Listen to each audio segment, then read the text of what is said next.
nosso pregador dessa manhã e noite. Nós tivemos o nosso Conselho de Evangelismo Urbano, pastor Obedes, fez o convite para que o reverendo Iago Martins fosse o preletor dessa nossa 8ª conferência aqui no domingo. Ontem nós tivemos o reverendo Emílio Garófalo e o reverendo Mateus Inácio trazendo uma palavra abençoada, desafiadora para a igreja. Mas hoje conosco está o reverendo Iago.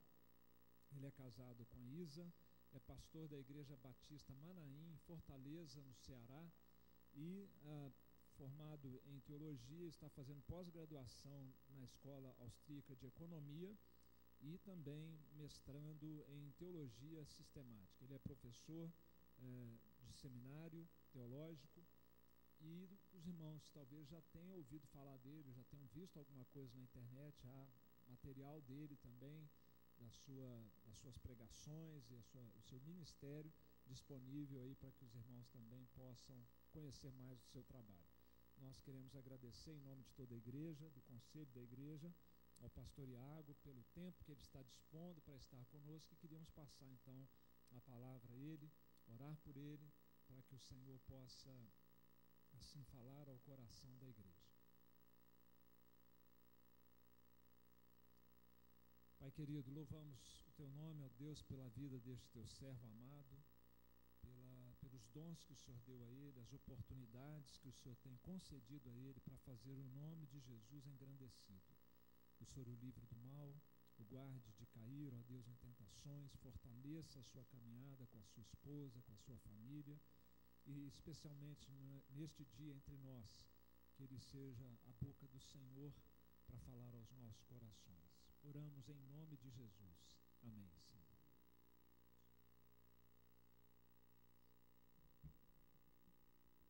A gente que é baixinho sempre tem que baixar aqui o pedestal, né? Obrigado. É uma alegria muito grande estar com os irmãos aqui da Presbiteriana Nacional, né, aqui em Brasília. Muita gente pergunta se eu sou presbiteriano. Eu sempre considero isso um elogio, tá? Mas eu não sou batista, né, como o pastor Ben anunciou, lá em Fortaleza, né, lá no Ceará. Eu vim bem de longe para poder estar com os irmãos. Eu acredito que a pregação da palavra de Deus é palavra de Deus, né, diz a Confissão Reformada, a segunda Confissão Helvética. Mas hoje Deus vai falar com muito sotaque, né, com vocês. Eu vim, né, do Ceará e eu não vou conseguir fugir muito do jeito cearense de falar, não. Tá bom? Mas é uma alegria imensa. Eu queria estar com os irmãos no evento inteiro. Infelizmente eu não pude estar, eu estava em São Paulo estudando. E desde quinta-feira eu estou fora de casa, então vocês imaginam o quanto saudade da esposa eu estou, né? O quanto eu estou esperando para dar segunda-feira, para eu voltar para minha cama, para o meu banheiro, para o meu chuveiro, né? Para o meu sofá, para meus livros. Mas é assim mesmo. Peço perdão por não poder estar com vocês ontem, mas eu espero que domingo agora seja um bom tempo. O pessoal do céu me pediu para eu trazer algumas cópias do meu livro. O livro Você Não Precisa de um Chamado Missionário, que eu publiquei ano passado. Só que, por bem ou por mal, acabou, né? Para vocês eu acho que por mal, para mim é motivo de muita alegria. Mas vai sair uma segunda edição, devem estar passando aí no telão. E se você tiver interesse em conhecer mais do livro, você pode procurar na internet, pode jogar lá no Google, você pode procurar nas redes sociais, tanto minhas quanto da editora Concílio. E você pode ter acesso ao material escrito de muito do que a gente vai falar aqui hoje de manhã e hoje à noite, tá bom? Então, sem mais delongas, se vocês puderem abrir suas Bíblias em Mateus capítulo 28. A gente vai olhar para o final do Evangelho de Mateus e aprender um pouco sobre a grande comissão.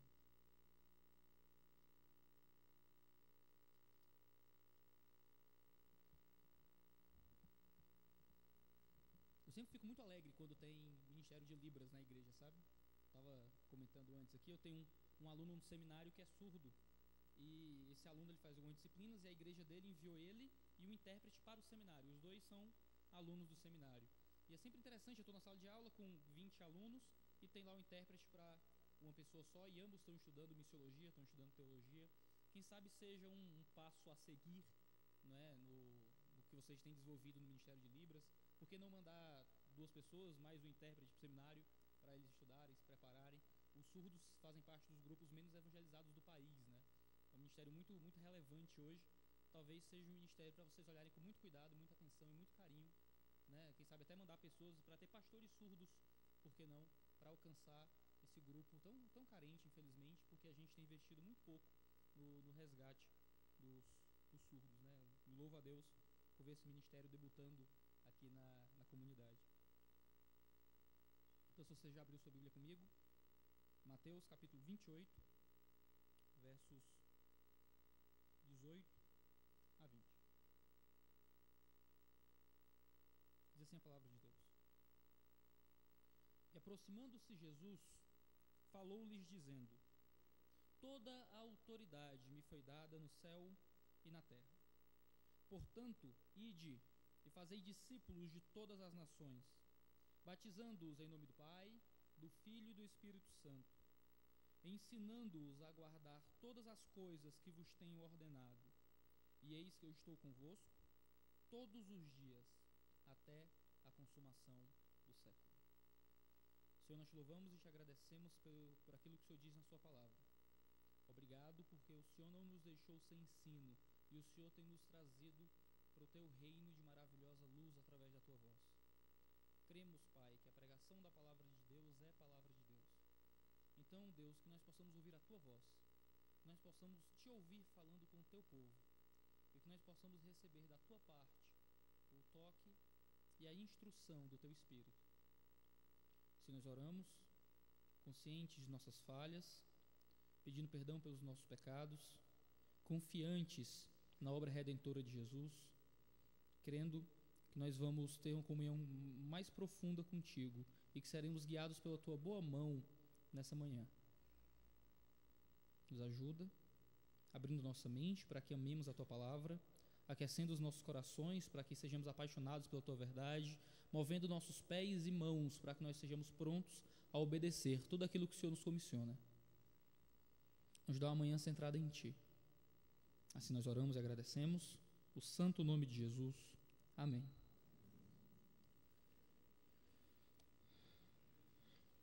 Mateus 28 é um texto muito conhecido. As pessoas, sempre quando vão se referir a missões de alguma forma, sempre evocam os famosos textos da grande comissão. Quando a gente em Mateus 28, a gente costuma se referir a essa passagem como o ide. A palavra comissão traz a ideia de comissionamento, de ordem, de mandamento.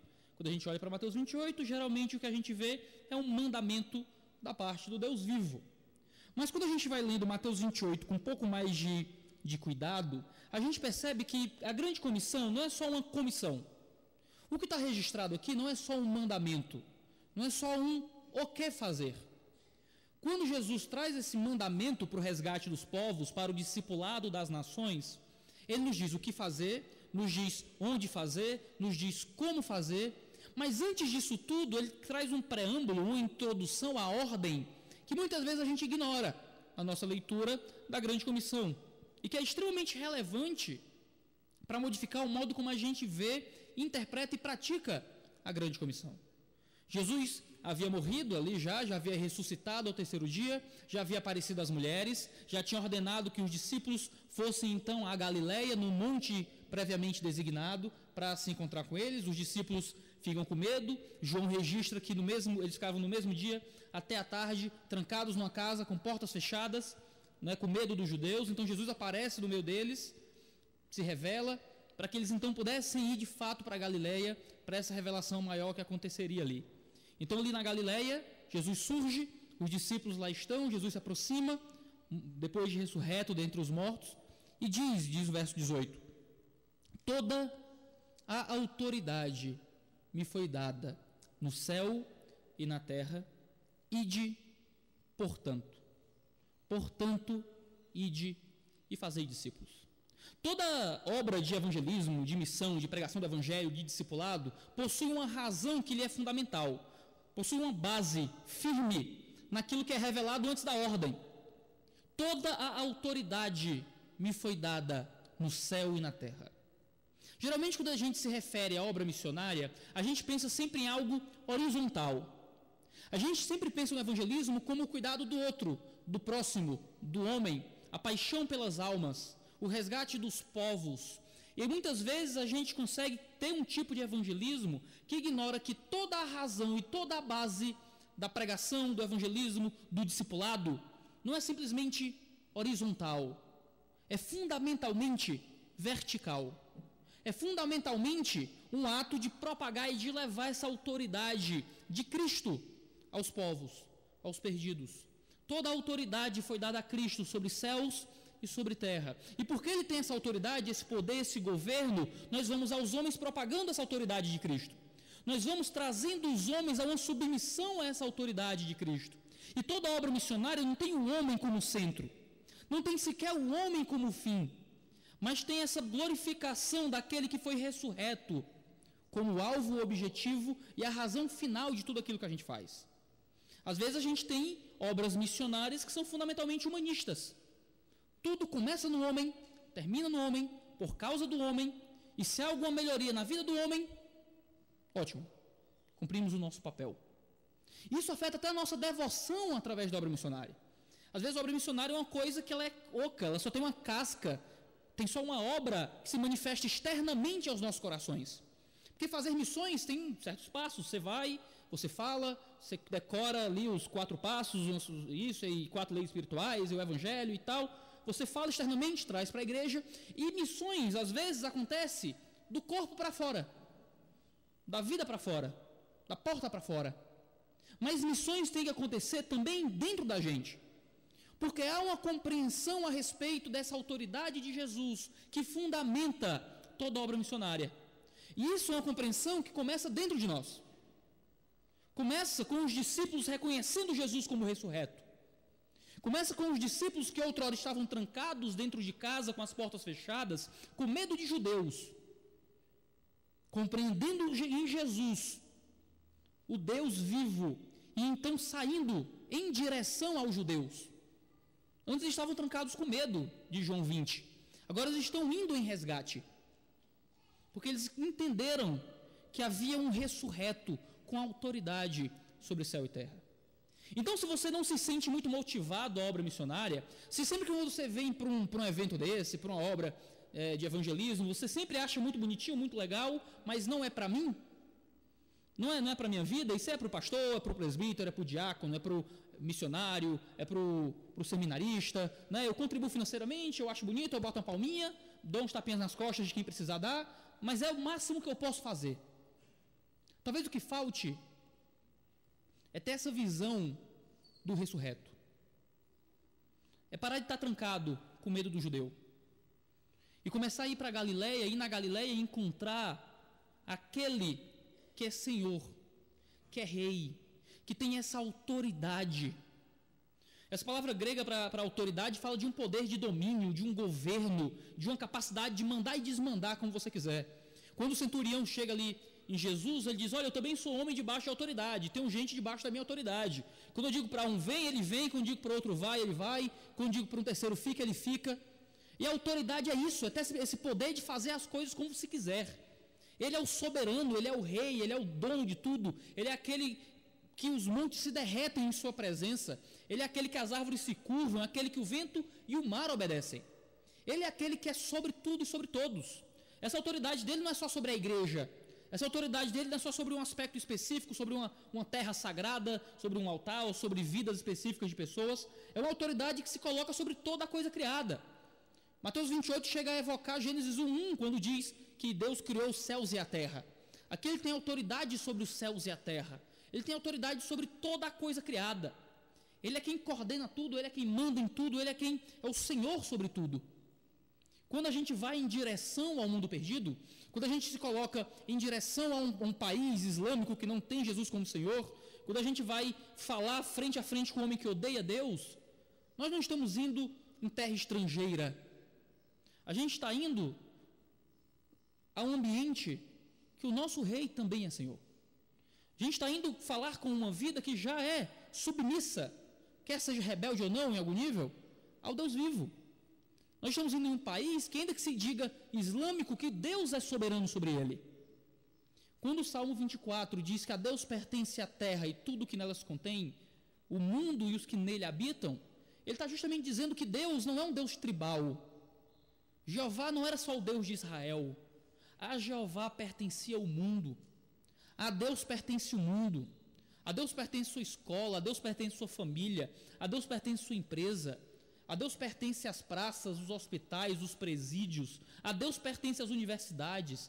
O reitor da UNB é Deus. O dono da sua empresa é Deus. O cabeça da sua família é Deus. E algo que você diz isso porque você não conhece o reitor da UNB, né? Você diz isso porque você não conhece, nem sei quem é, né? Eu posso estar falando de um homem que ama Deus. Mas você não conhece o chefe da minha família, você não conhece o meu patrão. E eu não preciso conhecer, porque eu conheço Jesus. E Ele é poderoso sobre todos, e Ele tem autoridade sobre tudo. E essa compreensão nos tira de dentro de casa, trancados, com a porta fechada, dizendo isso não é para mim. Eu não consigo fazer isso. Eu não tenho essa capacidade. Você realmente acha que os discípulos tinham capacidade? Eles não tinham capacidade, eles não tinham muita instrução, eles não eram pessoas de renome, eles eram galileus, e o judeu galileu era o judeu mais ralé que tinha, era o judeu impuro, era o judeu que às vezes era misturado com povos gentílicos. Eles não tinham capacidade. Você não precisa ter capacidade. Você precisa ver aquele que tem autoridade. Você precisa ver aquele que ressuscitou. Você precisa simplesmente ouvir a voz daquele que tem voz como que de muitas águas. Entender que ele tem te comissionado com a autoridade dele. Não é com a autoridade da Igreja Presbiteriana do Brasil. Não é com a autoridade da Associação Batista Regular. Não é com a autoridade do pastor, do presbitério. É com a autoridade do Deus vivo. Ele tem toda a autoridade, e aquele que tem toda a autoridade te manda para ir. Você não é só um representante da sua igreja local. Você é um representante daquele que é Senhor. E como debaixo dessa poderosa autoridade nós temeremos a pregação do Evangelho? Nós vamos olhar e dizer que não é para mim. Olhar e dizer que eu não posso, olhar e dizer que eu não consigo, olhar e dizer que eu não tenho meios, eu não tenho capacidade. Você não tem capacidade. Quem tem capacidade de tirar um coração de pedra e colocar um coração de carne? Quem tem capacidade de pegar um homem que é inimigo de Deus e transformar em filho de Deus? Mas nós vamos na autoridade daquele que tem todo o poder, que tem toda a capacidade, que domina os corações. Ele não diz, o Pai me deu algum poder. O Pai me deu parte do poder, o Pai me deu meio poder. O Pai me deu todo o poder. Me deu toda a autoridade. Nenhuma fagulha de poder lhe foi negada, nenhuma fagulha de autoridade lhe foi restringida. Ele tem poder completo sobre os corações dos homens. O provérbio já diz que Deus inclina o coração do homem como o leito de um rio. Quando a gente vai ler no livro de Atos, diz que Deus abriu o coração daqueles que haviam sido escolhidos para crer no Evangelho. Quando Pedro reconhece que Jesus é o Cristo, Jesus diz que esse reconhecimento de Pedro não foi dado por meios humanos, por carne ou por sangue, ou por qualquer argumento carnal. Foi o próprio Deus Pai que revelou isso ao coração de Pedro. E tudo que nós estamos fazendo é sendo comunicadores da autoridade do Jesus. Tudo que nós fazemos ao levar o Evangelho, a pregar a palavra de Deus, tudo é transmitir o poder de outro. É transmitir um poder que não é nosso. Nós pregamos, mas não é o poder da nossa pregação. É o poder do Deus vivo usando a pregação. Quando a gente vai, não é simplesmente nossa habilidade retórica, nosso poder de convencimento. Não é adicionar ao culto uma série de elementos lúdicos para deixar mais agradável e um argumento mais palatável àquele que não tem Deus, para que ele queira estar aqui dentro. A gente não coloca balões na imagem da cruz. A gente não joga confete no Calvário. A gente só precisa da visão daquele que ressuscitou. E eu ouvi ele dizendo, toda a autoridade me foi dada no céu e na terra. E quando a gente percebe o poder dessa autoridade, quando a gente é tocado profundamente pela realidade de que nós adoramos o Deus vivo, a gente não tem como ouvi-lo dizer vão e não ir. Não tem como ouvi-lo nos mandar, nos ordenar a pregação do Evangelho e fugirmos e continuarmos trancados. Porque Deus vai nos usar. Porque Deus vai nos levar. Porque Deus vai fazer uso da sua igreja para a propagação da sua glória. Quando a gente vai lendo o Evangelho de Mateus, a gente tem uma grande comissão. Quando você vai lendo o Evangelho de Lucas, você percebe que em Lucas não existe nenhum mandamento. Você reparar no Evangelho de Lucas, não tem um ide, vão e façam. O Evangelho de Lucas diz que estava escrito que seria pregado o Evangelho por todas as nações. Em Lucas você não tem um mandamento. Em Lucas você tem uma profecia. Em Lucas você não tem uma ordem, você tem uma predição. Se em Mateus diz, vão e preguem por todas as nações, Lucas diz, vai ser pregado em todas as nações. Deus vai propagar a sua glória. Cristo está resgatando as nações. A pergunta é se nós seremos participadores disso ou não. É se nós vamos sentar nesse banquete ou não.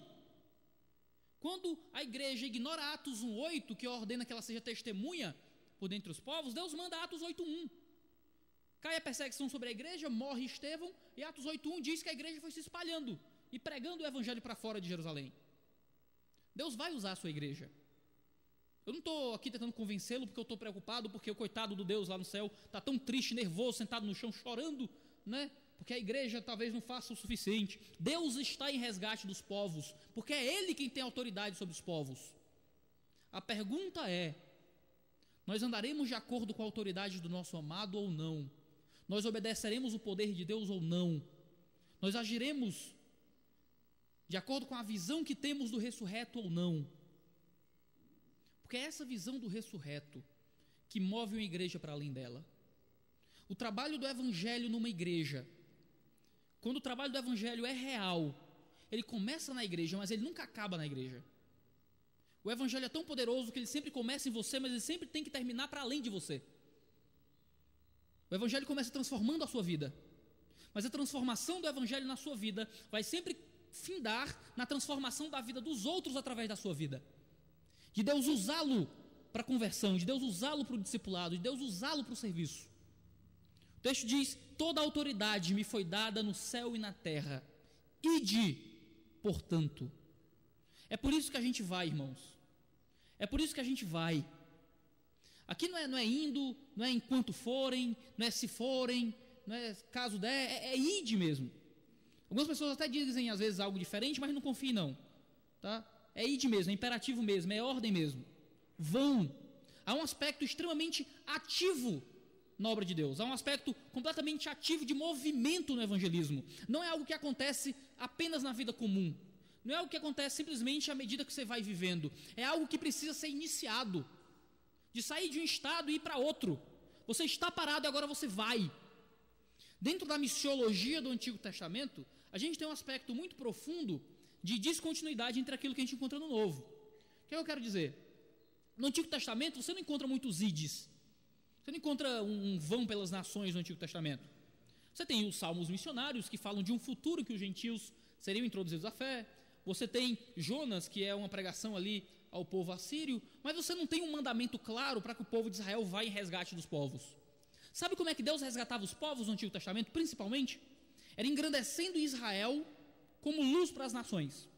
Era fazendo Israel um povo vistoso. Eles eram obedientes, eles eram submissos, então Deus fazia com que eles enriquecessem, vencessem as guerras, tivessem prosperidade, sabedoria.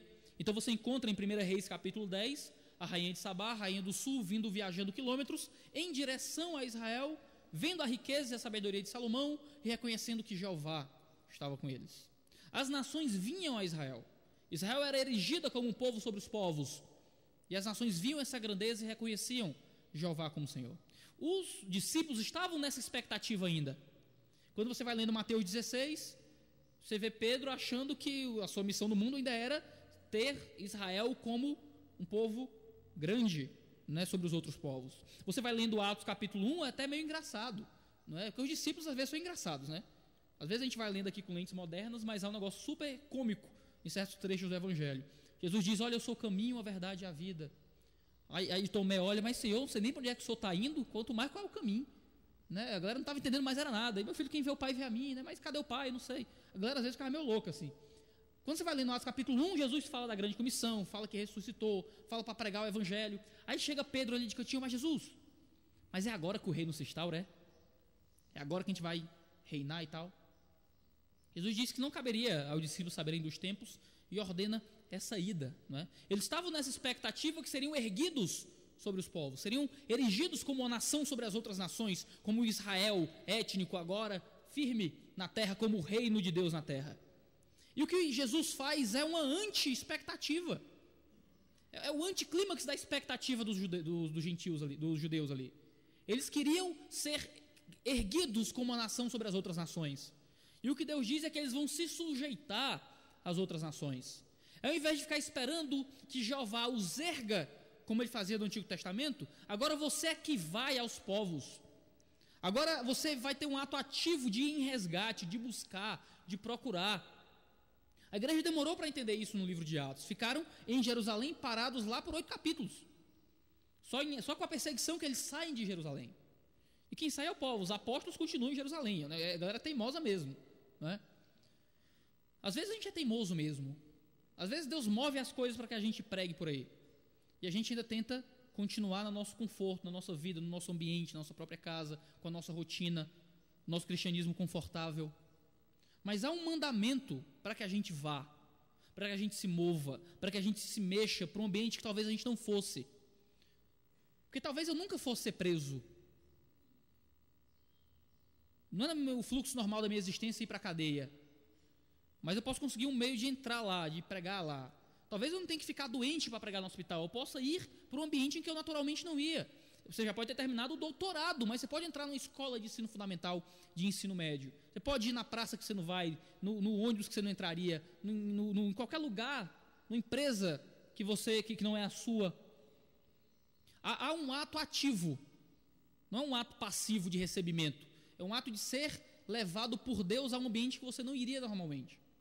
A gente não pode achar que a gente vai fazer missões só vivendo a vida comum. Porque existem homens que não têm Deus, que não têm contato com a sua vida comum. Que não têm contato com a existência comum de muitos crentes. E a gente precisa ir até eles. Porque Jesus veio até nós. Porque você não foi salvo talvez só pela pregação de um pai ou de um amigo ou de um parente. Talvez um desconhecido tenha vindo até você. Talvez uma pessoa que não era do seu círculo normal de amizades veio pregar para você. E foi aí que você creu. Porque foi isso que Jesus fez para que nós crescemos. Ele estava no céu, ele estava na trindade, ele estava nessa união mística. E ele veio ser homem. Ele veio se encarnar para nos alcançar. Nós precisamos encarnar no mundo. Nós precisamos encarnar na nossa sociedade. Nós precisamos encarnar na nossa cultura. Nós temos que entrar nas faculdades, a gente tem que entrar nas escolas, a gente tem que entrar no congresso. Não com essa loucura que a gente vê. Vocês devem ver muito melhor do que eu, né? Eu vejo só da TV, da internet. As coisas acontecem aqui, né? Sempre que eu venho para Brasília, meu pai me avisa: cuidado com a carteira, que os piores bandidos estão aí. Né? Um negócio meio triste, né? Porque a gente manda, né, para cá, infelizmente. A culpa é mais nossa do que qualquer coisa. Mas acaba que a gente tem um contexto político no Brasil terrível, né?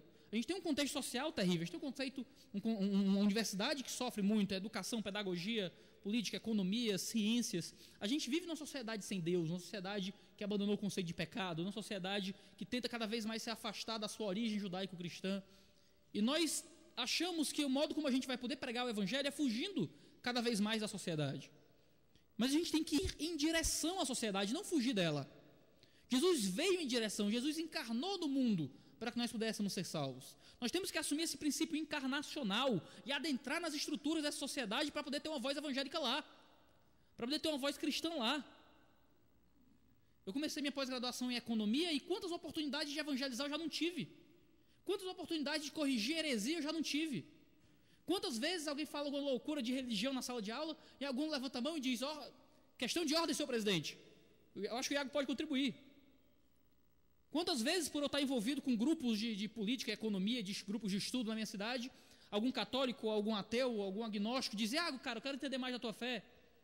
É porque o quê? Porque eu sou mais bonito? É porque meu óculos é legal? Não é porque eu faço as piadas? Não, é porque eu estou lá. Eu estou presente, eu estou lá sendo visto. Eles sabem o meu nome, eles conhecem um pouco da minha história, eles querem saber o que é que eu creio. Eles querem ouvir mais sobre mim. Iago, tu é pastor e está aqui com a gente, me explica como é que é isso aí, eu quero saber mais. Se você não está lá, se não é esse princípio de presença, como é que você vai poder caminhar para o discipulado? No grego, esse id, ele é uma coisa que a gente chama de particípio atendente. Ele é uma ordem que tem que ser cumprida antes da ordem principal. Ele atende uma necessidade. É como você dizendo: cara, descer na escada, pega uma água para mim. Né? Minha ordem é descer a escada? Não é. Minha ordem é pegar água. Mas descer a escada é necessidade para poder pegar água. Não é? Ele diz id, e o id é uma necessidade para o discipulado. Se você não vai, você não discipula. Se você não encarna, você não prega. Se você não está presente, você não tem como propagar a verdade do evangelho. Se você foge da sociedade, se você foge do mundo, se você se esconde num gueto religioso, vive num cativeiro cultural, como a sua voz vai ser ouvida como pregador da palavra de Deus? Como você vai ter chance de falar se você nunca está no evento da família? Se você nunca é relevante nas discussões na universidade?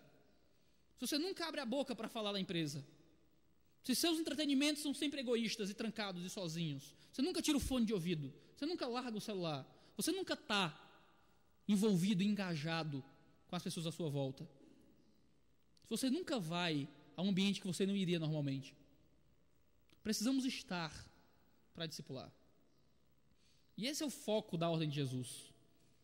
Ide, portanto, e fazei discípulos. Discipulem.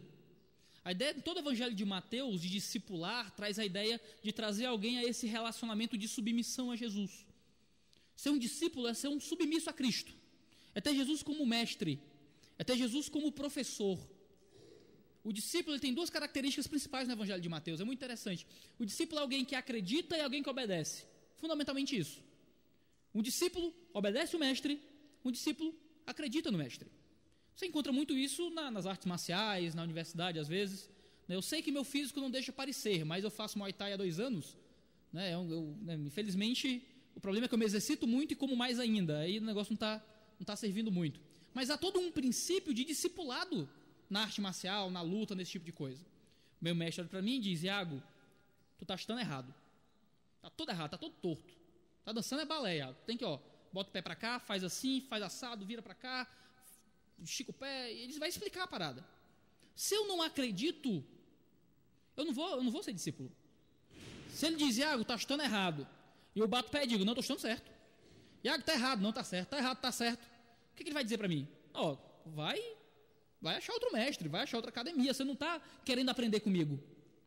Se por outro lado eu acredito, mas não obedeço, se por outro lado ele diz: Iago, faz assim, tudo bem, e não faço? Não, eu quero ir para lá. Iago faz dupla com fulano, eu faço com cicrano. Iago não pode beber água agora, eu vou e bebo água. Ele vai dizer: cara, vaza daqui, tu não quer aprender comigo, né? Ele vai me mandar embora, vai mudar para outra academia. Às vezes a gente se diz discípulo de Jesus, mas não está obedecendo nem acreditando em Jesus. Jesus diz: olha, a gente tem que viver assim. Ele diz: eu não, me obrigue, né? Jesus diz: olha, você tem que entender e interpretar o mundo dessa forma. Eu não acredito nisso. Eu acho que a Bíblia é muito radical às vezes, né? Eu acho que eu posso ter Jesus, mas ignorar isso aqui. Às vezes a gente até acredita, mas não está ligando muito para obedecer. A gente acredita, mas vive do jeito que a gente quer. E isso é a negação do discipulado. A gente chama Jesus de Senhor com a boca, chama de mestre, faz uma reverência quando entra no tatame, mas na hora da luta a gente não faz nada do que Jesus manda. A gente está se negando ao discipulado. Então, discipular é muito mais do que simplesmente falar oralmente de Jesus, mas é se esforçar para trazer as pessoas a esse relacionamento com Deus vivo, de se esforçar para apresentar quem é o Cristo que morreu e ressuscitou e tem toda a autoridade. Você não faz discípulos para você, você não tem discípulos para si. Essa é uma linguagem muito forte no Ceará, por causa de modelos de discipulado muito, muito fortes ali naquela região, por causa de igrejas muito influentes. Mas acaba que são métodos de discipulado em que as pessoas são discípulas das outras, você é meu discípulo, meu discipulador e tal. E acaba que é uma dependência muito forte. Você tem um intermediário para o intermediário, para o intermediário, para o mediador que é Jesus. Né? E tudo tem que ser por meio do discipulador e tal. Acaba que a gente tem um tipo de discipulado muito centrado no indivíduo. Quando o discipulado ele é nada mais do que um apontar para o Deus vivo. Você não tem autoridade, Jesus tem. Você não tem poder, Jesus tem todo o poder, toda a autoridade, todo esse governo sobre céus e terra. Então, no nosso discipulado, o que a gente está fazendo é trazendo pessoas, não para a obediência da gente, ou da nossa igreja, ou do nosso padrão, é trazer as pessoas para a obediência de Jesus, para um relacionamento com Cristo, propagando as glórias do Deus vivo. Às vezes a gente acha que o que a gente tem que fazer na obra missionária é propagar a nossa denominação. Eu sou de outra denominação, então eu posso falar isso com muita alegria, sem achar que eu vou ofender qualquer um de vocês. Mas nós batistas regulares temos um costume terrível, em que a gente vai nas associações missionárias olhar, e onde é que tem igreja batista regular, onde é que não tem? Aí em cidades que não tem muitas igrejas batistas regulares, como é que a gente diz? A gente tem que ir para essa cidade, a gente tem que plantar igreja lá, porque lá não tem igreja da nossa denominação. Mas quando você vai olhar, tem igrejas presbiterianas boas, tem outras batistas de outras associações que são boas. E o que a gente acha, o que a gente age muitas vezes é achando que a nossa igreja é que tem que ser propagada com a obra do Evangelho. A gente faz isso lá em Fortaleza. Eu não sei se vocês fazem isso aqui, mas pode ser que façam. Que dizem: olha, falta uma boa igreja presbiteriana do Brasil, em tal cidade, então vamos lá plantar lá, porque lá. Mas às vezes tem uma cidade muito menos evangelizada, muito mais carente, que não tem igreja nenhuma. Quando em outro lugar tem igrejas de outras denominações que são cristãs, são boas, são sólidas, são saudáveis, discordam da gente, né, são naquele ponto, né, são naquela doutrina, mas que há uma representatividade da autoridade de Cristo lá. E a gente muitas vezes ignora que o Senhor, o Deus vivo, é que tem que ter sua glória propagada pela obra missionária. Não a glória do missionário, não a glória da denominação, não a glória do ministério de missões, não a glória do presidente, do que for. É a glória do Deus vivo. E a gente só vai estar preocupado, de fato, com a propagação da glória do Deus vivo, quando a gente perceber que é um trabalho comunitário nesse estabelecimento da ordem de Jesus. E de fazer discípulos a quem? Aquele que tem toda a autoridade. Trazemos pessoas em submissão a Jesus. Não estou dizendo que não deve se obedecer à igreja, crer nas confissões da igreja, nos símbolos de fé da igreja. Mas antes, deve-se crer e se obedecer e se servir a Jesus. E todos esses elementos eclesiásticos têm que apontar para essa obediência a Jesus. Senão a gente está perdendo todo o foco do que significa discipulado. E de fazer discípulos de todos os povos, de todas as nações. Há um campo estabelecido para a obra missionária. Aqui a palavra nações é um pouco imprecisa aqui nas nossas traduções em português, porque parece que é fazer discípulos do Brasil, da Suécia, da China, da Espanha, né? Parece que são cidades-estado como a gente entende modernamente. A palavra no grego é etne, né? Traz a ideia de etnia, de grupo sociolinguístico. Você pensar no Brasil como nação, dentro dele há muitas etnias não alcançadas. Mais de uma centena de tribos indígenas que não conhecem igrejas autóctones funcionando. Igrejas formadas pelos próprios índios. Dentro do Brasil, há povos não evangelizados aqui dentro. Há povos não evangelizados fora daqui também. Então, esse mandato para o discipulado afeta o modo como a gente vai interpretar o nosso alcance para além de nós. Todas as nações, todas. Os judeus que estavam ouvindo isso aqui, primariamente iam pensar nos gentios, nos povos não judeus. E nós devemos olhar para isso aqui e pensar principalmente nos povos que não são o nosso, não é o povo de Brasília. São outros grupos linguísticos, são outros grupos étnicos, pessoas de outras origens, de outras culturas. Quanto do nosso esforço evangelístico vai para além da nossa própria geografia? Quanto do nosso esforço evangelístico vai para além da nossa própria língua? Quanto do nosso dinheiro está indo para fora do país? Geralmente na economia se critica muito, né? Dinheiro sair do país e tal. Mas na obra missionária o dinheiro tem que sair do país. É mandar para fora. É mandar nossos melhores homens para fora. Sabe aquela pessoa que é mais útil e mais relevante na comunidade? Que faz mais diferença? Aquele que se faltar você vai sentir mais? É esse aí que tem que ir embora. É mandar para longe mesmo. É mandar para a pregação do evangelho, para levar a mensagem de Deus àqueles que são de outras culturas, de outros povos, de outras línguas. Mas não só povos distantes. Todas as nações, são todas, não são só as que estão longe. E todas as nações incluem as nações que são perto. O judeu que estava ouvindo isso aqui ia interpretar que a pregação deveria ir para o gentil, mas ele também ia interpretar que a pregação deveria ir para o judeu.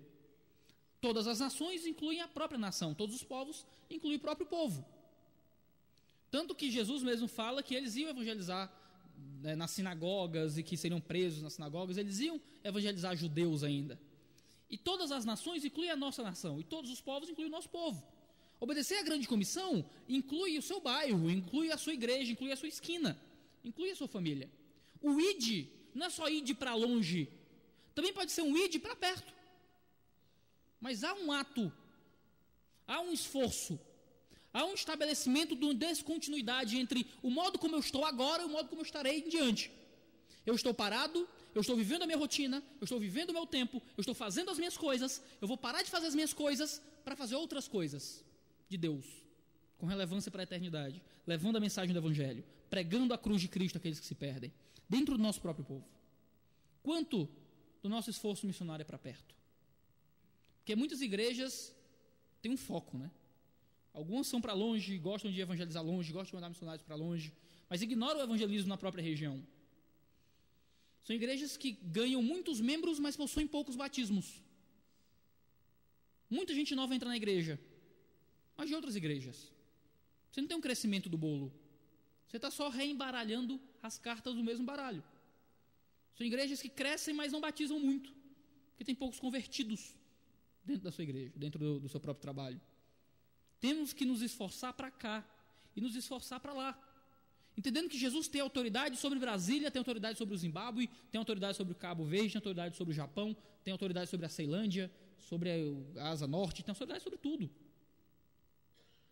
Tem autoridade lá no Ceará e tem autoridade aqui. Nosso esforço missionário tem que abarcar o mundo. Devemos ser igrejas globais, que estão se esforçando na propagação da glória de Deus por todos os povos e todas as nações. O problema é que muitas vezes a gente gosta de falar de missões transculturais em detrimento de missões locais, porque é muito fácil falar com a língua que se gosta de missão, que missão é bonito, que missão é legal, que evangelismo é uma coisa boa, quando você acha que só pode ser evangelista fora. Porque ir para outra nação não depende só de você. Não depende só da sua boa vontade.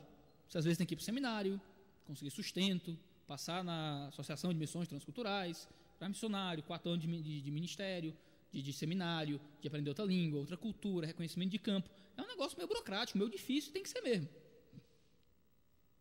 Então é muito fácil dizer, eu amo missões, e não fazer nada, porque você está esperando a chance. Mas quando a gente compreende que a gente já está em um campo missionário, que todas as nações incluem a minha nação, de forma que eu já sou um missionário em campo agora, isso afeta o modo como a gente vai falar de missões. Porque agora se torna impossível dizer que amo missões e não fazer nada. Nelson Rodrigues, um cronista brasileiro, dizia que é muito fácil amar a humanidade, difícil amar o próximo.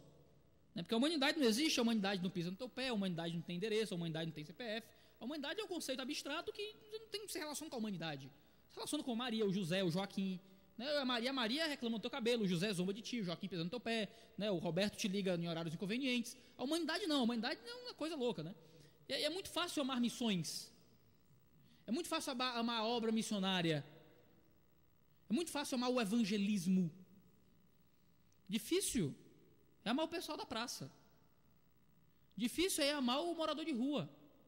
Difícil é amar o pessoal do hospital, o pessoal no presídio, porque eles têm nome, têm conta em CPF.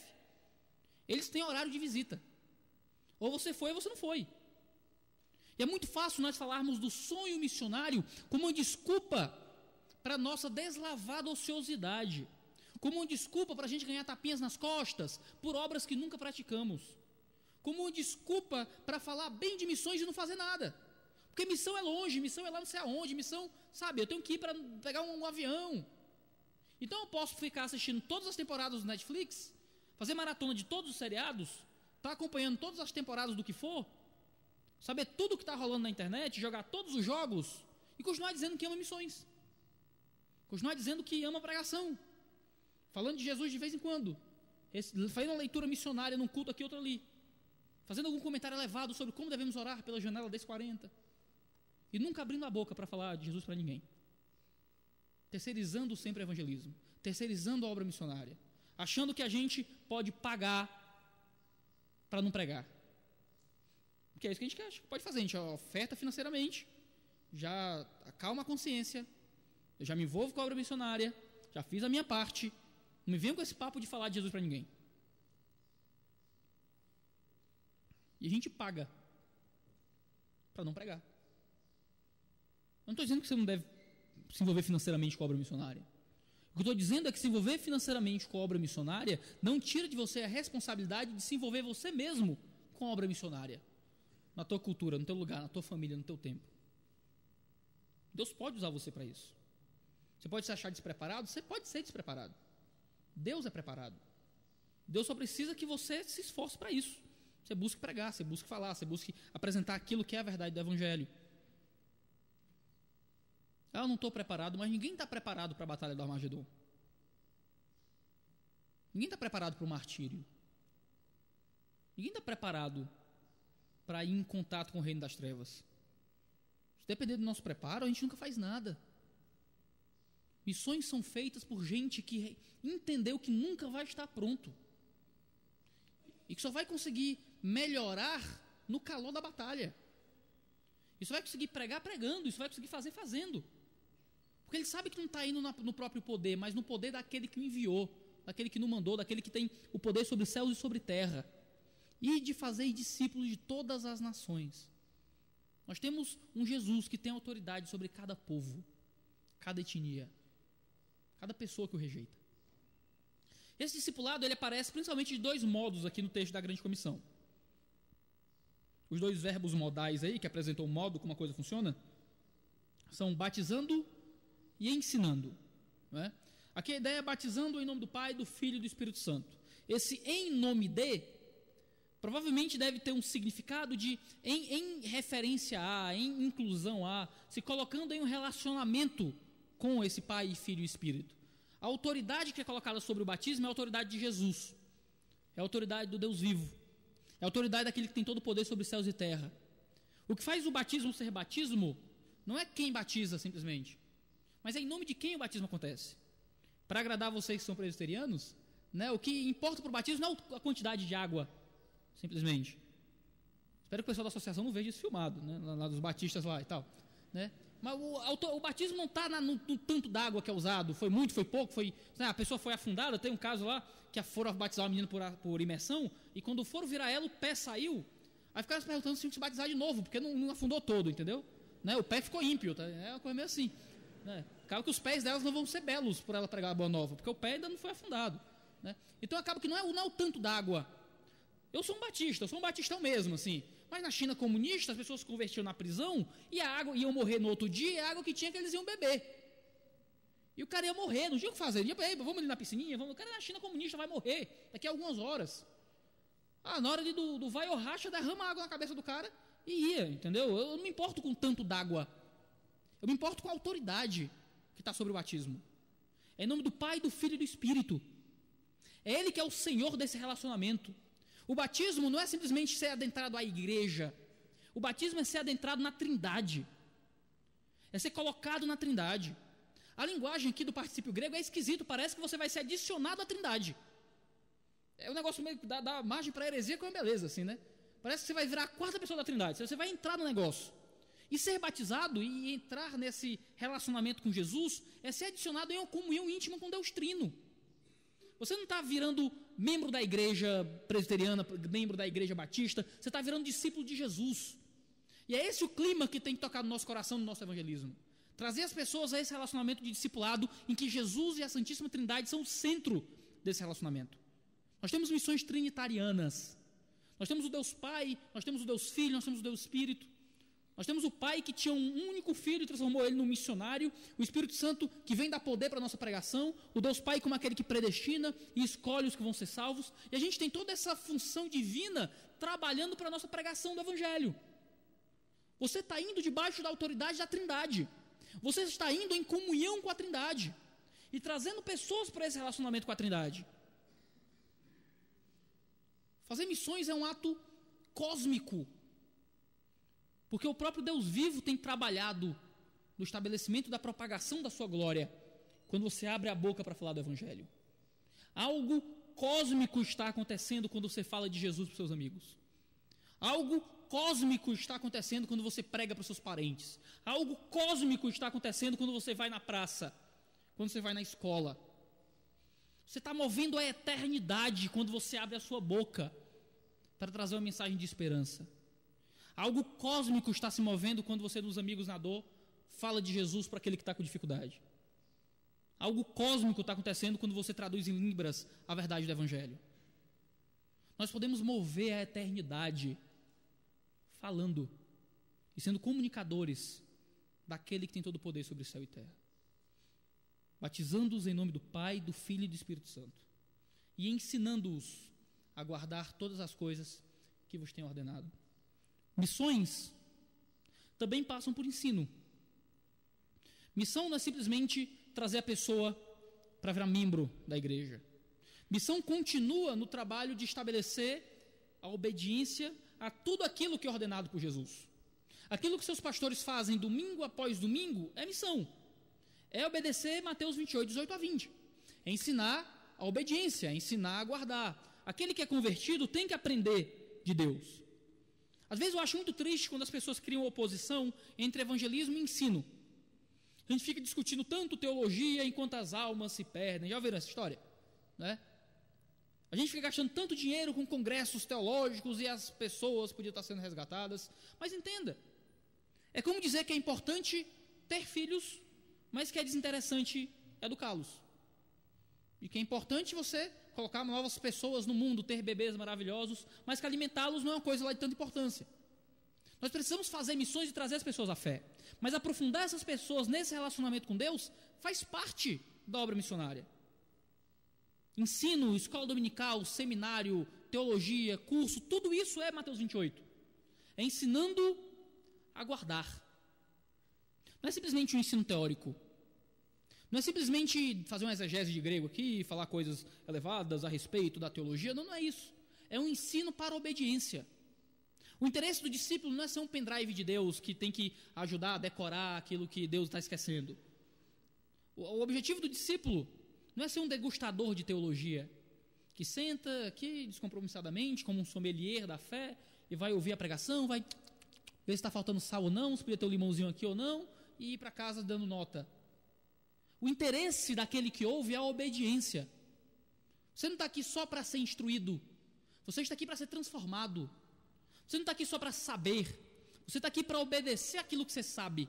E teologia é importante porque as nossas crenças afetam o modo como a gente vive. Aquele que ama a Deus quer conhecer como agradar a Deus. Aquele que ama a sua esposa ouve aquilo que sua esposa diz. E quando a esposa diz, e quando a esposa fala, dá até eco aí, ó. Você evoca a esposa, o negócio dá até microfonia, porque é cósmico. É cósmico. Antes de viajar, eu estou desde quinta-feira fora de casa, eu peguei sempre vejo o clima do lugar para onde eu estou indo, eu botei clima São Paulo, né, para saber como é que estava o negócio, saber que roupa eu ia trazer. Estava lá, o inferno está descendo sobre as terras de São Paulo, tão quente, estava horrível, né, e a previsão é esquentar mais. Aí eu fiz minha mala, lá com minha esposa fazendo a mala e tal, eu dizendo que roupa eu podia pegar e tal, e a minha esposa, olha, a palavra profética, quando a mulher fala, meu Deus, os céus se movem. Amor, você tem certeza que não quer levar o seu casaco? Eu deveria ter ouvido aquilo como sinal de Deus, como uma palavra de conhecimento, uma profecia, né?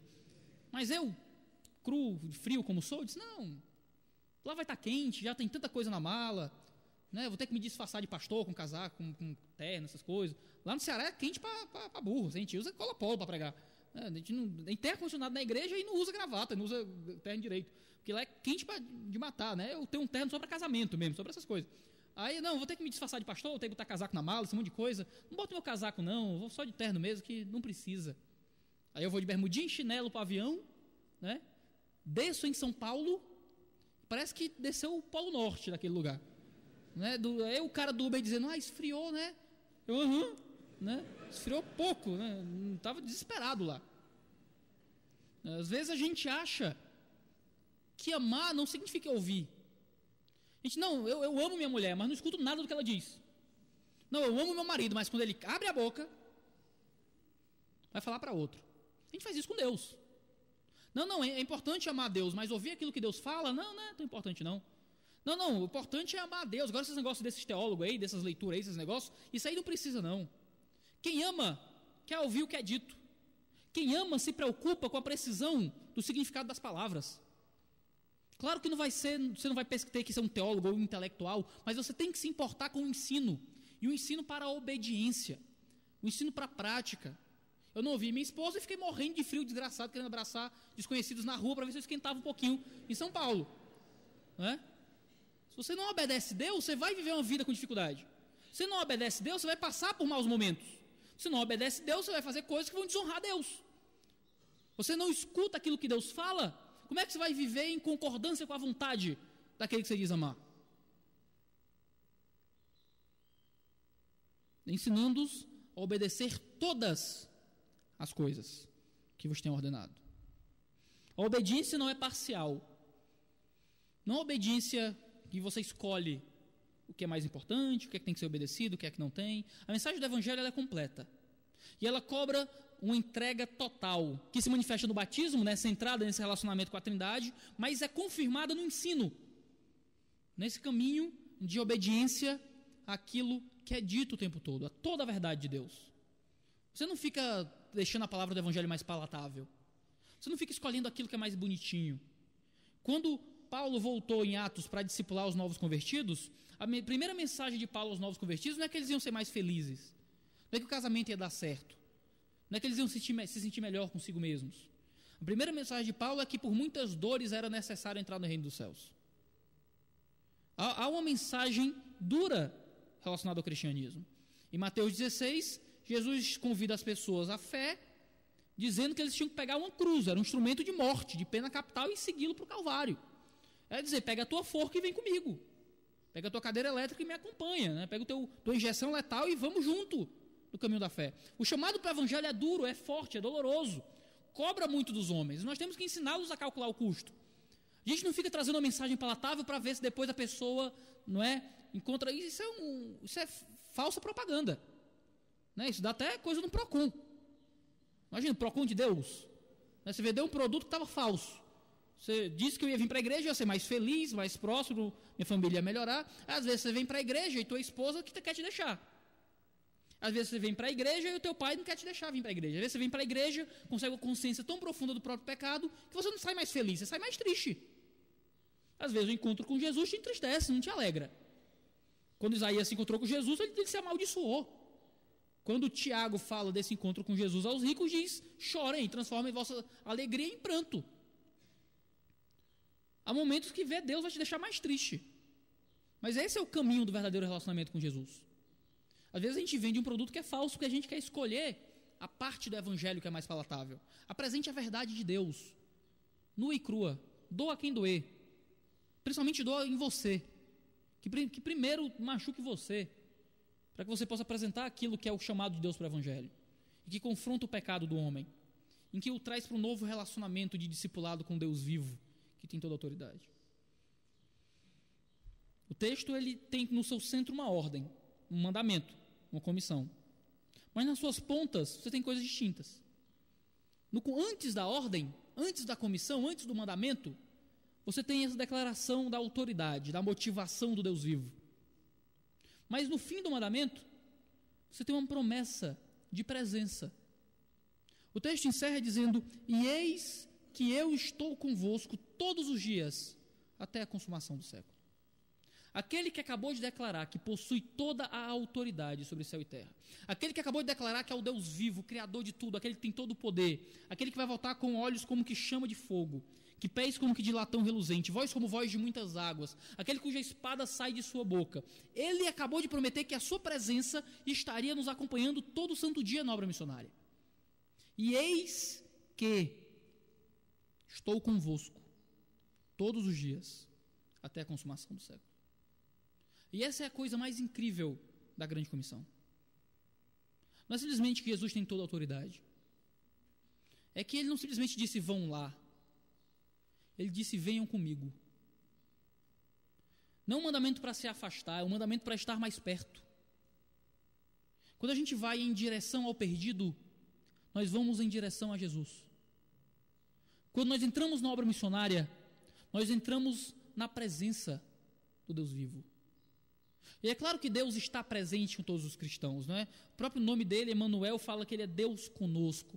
Ele é aquele que está presente, aquele cuja vara e o cajado consolam, porque mesmo que no vale das sombras da morte, ele está comigo, né? A presença dele nos acompanha sempre. Mas ele quis deixar claro que existe um tipo de relacionamento especial com essa presença que está relacionado à obra missionária. É por isso que meus alunos, quando vão evangelizar com a gente, eles sempre dizem, Iago, eu vim pregar, mas quem saiu mais edificado fui eu. E é bíblico. É bíblico. Quando você vai em busca do perdido, você vai de encontro a Jesus. E você acha que vai encontrar o homem sem Deus, você vai encontrar o Deus vivo trabalhando no homem sem Deus. É por isso que no livro de Atos você encontra muitas vezes os homens encontrando visões mais profundas de Deus enquanto pregavam.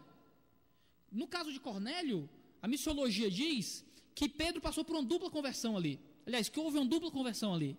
Que hoje houve a conversão de Cornélio ao Deus vivo, mas que houve uma conversão de Pedro aos gentios. Pedro só percebeu o papel do que Deus estava fazendo com os gentios enquanto estava na obra missionária. Em Atos capítulo 16, Paulo só percebeu onde ele ia atuar no seu ministério quando ele estava tentando pregar. Eles não estavam em casa, numa rede, cantando Sonda-me, usa-me, e rolando a barra do Facebook para baixo, pela milionésima vez, na expectativa de aparecer alguma coisa legal. Eles estavam trabalhando quando Deus apareceu para eles. Nós precisamos nos envolver na obra missionária se nós queremos uma comunhão mais profunda com Jesus. Você acha que Deus está distante? Você não tem sentido a presença do Deus vivo na sua vida? Talvez é porque você não está indo onde Jesus está. Você acha que Jesus está aqui dentro. Jesus está lá fora. Claro que aqui é um encontro da igreja com seu Deus. Mas há uma promessa de presença quando a gente vai em resgate de quem está longe. Aqui é o vestiário. O jogo acontece lá fora. Aqui é o técnico dizendo como é que a gente joga melhor. O jogo acontece lá fora. E é lá que a gente vai colocar em prática aquilo que o técnico diz. É lá que a gente vai ter um contato mais profundo com Deus vivo. É lá que a gente vai ter essa comunhão perfeita com o Trino. É lá que a gente vai ser amadurecido e transformado. Muitas igrejas são infantis, porque nunca foram para o campo de batalha do treinamento de Deus. Tem um ditado muito antigo no Ceará, não sei se aqui é famoso também, mas diz que crente que trabalha não dá trabalho. Porque o crente que trabalha encontra Jesus, encontra o Deus vivo, encontra comunhão com o divino, que disse que vai estar lá, que já está lá todos os dias. Não tem dia bom ou dia mau, dia feliz ou dia triste, dia de vitória ou dia de derrota, ele está lá todos os dias. E é uma presença que não lhe deixa, não lhe abandona, não dá para trás. Eis que eu estou convosco todos os dias até a consumação do século. Enquanto houver mundo, Cristo estará com você no meio da obra missionária. Então você não tem que ter medo, você não tem que temer, você não tem que ficar assustado, você não tem que fugir, porque Jesus vai contigo. Quando eu faço grupo de missões para evangelizar com os meus alunos, todo mundo quer ficar no meu grupo. Todo mundo sempre quer ficar com o pastor, né? Com um professor e tal. Então tem os grupinhos divididos. Não, eu fico no teu grupo aqui, não sei o quê. Porque a pessoa sente confiança em ter alguém mais velho ali do lado, normal. Mas o Deus vivo está no teu grupo. O Cristo está do teu lado. Você não está na escola simplesmente, você está com Jesus lá. Você não está só falando de Deus para o teu pai. Jesus está do teu lado enquanto você fala de Deus para o teu pai. Você não está só instruindo os teus filhos. Você não está só pregando para crianças. Você está sendo a voz do Deus vivo que está do teu lado. Dando poder para as tuas palavras. Tocando no coração do perdido, vendo o teu sofrimento. Jesus, quando diz, eis que eu estou convosco, no grego há uma ênfase muito forte nesse eu. É como se ele estivesse dizendo, eu mesmo. Não é um anjo, não é uma força, não é uma energia, não é um high five do céu, um joinha, vai lá. Não, ele próprio, a presença dele, do Deus vivo, do Cristo, está do teu lado. E isso tem que te mover para a obra missionária. Isso tem que aquecer o teu coração e saber que aquele que tem toda a autoridade te acompanha. Em que ele não te mandou sozinho. Em que ele está indo em resgate das nações. E que nós vamos de mãos dadas com ele para o evangelismo e para a obra missionária e para a pregação do evangelho. E que é ele quem está alcançando os perdidos. Nós somos só comunicadores da glória do Onipotente. E eis que eu estou convosco todos os dias até a consumação do século. Se sua Bíblia for um pouco mais antiga, com uma tradução talvez até um pouco mais arcaica, o texto vai terminar com um amém. Amém. As Bíblias mais modernas não têm esse amém, porque os estudos de crítica textual, de manuscritos, esse negócio todo, já percebeu que esse amém, que consta em traduções mais antigas, na verdade está em muitos poucos manuscritos, e são manuscritos que eram sempre usados no culto. Eram manuscritos que estavam relacionados com o uso congregacional do texto. O que foi descoberto é que era o seguinte, eles liam o Evangelho de Mateus, terminavam lendo a grande comissão, e então toda a igreja respondia em coro, amém. Ao longo da história da igreja, muitos homens responderam amém. Muitos homens disseram que assim seja. Muitos disseram amém com seu dinheiro. Muitos disseram amém com seus joelhos. Muitos disseram amém com seu suor. Muitos disseram amém com seu sangue. Muitos responderam com a vida o chamado do Evangelho, o chamado da grande comissão. Como é que você vai responder a isso? Qual vai ser o seu amém? É fácil dizer amém, assim seja, depois do culto. Difícil é ter uma vida que diz amém. Nós não podemos simplesmente ser instruídos intelectualmente. Nós temos que ser instruídos holisticamente, ser instruídos no todo. Ter uma transformação não só das nossas compreensões, mas ter uma transformação da nossa vida.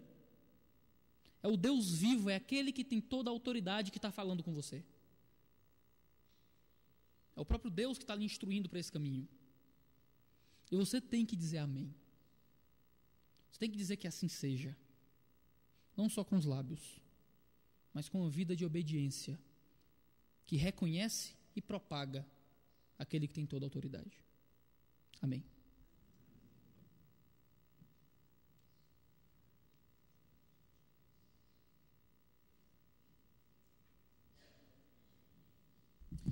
Convido a igreja a se colocar em pé para a gente encerrar o culto com uma oração.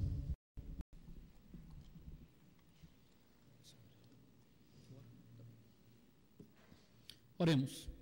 Senhor, nós louvamos o Teu nome e Te agradecemos pela oportunidade de ouvirmos a Tua palavra falando conosco essa manhã. Nos move ao Teu trabalho, nos move à pregação do Evangelho, nos move ao serviço e o cuidado com os outros. Nos usa como Tua voz e como propagadores da Tua autoridade e como pessoas que sentem o poder da Tua presença durante a obra missionária. Nos tira de dentro da casa, nos tira das janelas trancadas, nos leva para o monte na Galileia, Deus, e então nos leva para os povos. Usa-nos como Teu instrumento.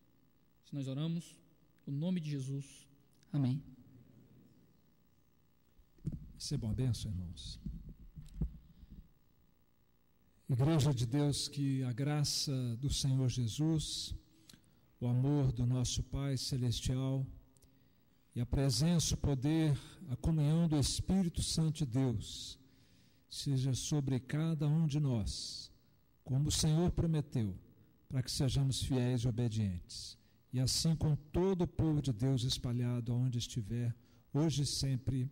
Amém. Meus irmãos, um ótimo domingo para todos. À noite nós nos reencontramos para a continuação da nossa conferência. Muito obrigado.